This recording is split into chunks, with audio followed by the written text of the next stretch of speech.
अमरावतीतल्या राजकमल चौकात काँग्रेसचे उमेदवार बळवंत वानखेडे यांच्या विजयी मिरवणुकीत काही समाजकंटकांनी जे हातवारे केले आणि जल्लोषाच्या नावाखाली जो उन्माद माजवला त्याची भाजप आमदार प्रवीण पोटे पाटील यांच्या नेतृत्वात भाजप पदाधिकारी आणि कार्यकर्त्यांनी पोलीस आयुक्तांकडे तक्रार केली आहे। या समाजकंटकांना अटक करून त्यांच्यावर कठोर कारवाई करावी अशी मागणी या दरम्यान करण्यात आली।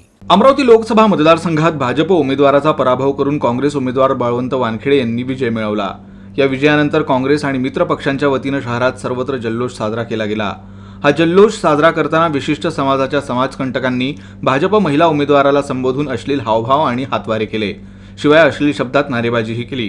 काही समाजकंटकांनी परिसरातील रस्त्यावर आणि दुकानात पिवळी माती फेकून हिंसक घोषणा दिल्याचं अनेक व्हिडिओ व्हायरल आहेत। त्यामुळे हिंदू धर्मियांच्या भावना मोठ्या प्रमाणात दुखावल्या गेल्या आहेत। या समाजकंटकांमुळे अमरावतीकर जनता दहशतीत आहे। अशा समाजकंटकांना अटक करून तात्काळ कठोर कारवाई करावी या मागणीसाठी भाजप आमदार प्रवीण पोटे पाटील यांच्या नेतृत्वात भाजप पदाधिकारी आणि कार्यकर्त्यांनी पोलीस आयुक्तांची भेट घेतली। जर पोलिसांनी याची वेळीच दखल घेतली नाही तर याचे गंभीर परिणाम भोगावे लागतील अशी प्रतिक्रिया आमदार प्रवीण पोटे यांनी दिली।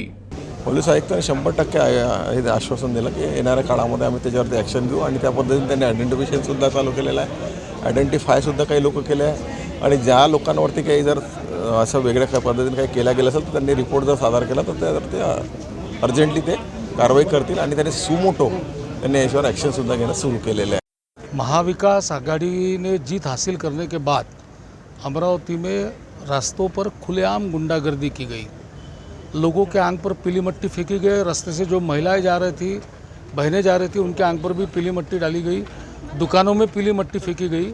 ये सब जो है ये निषेधार्ह है।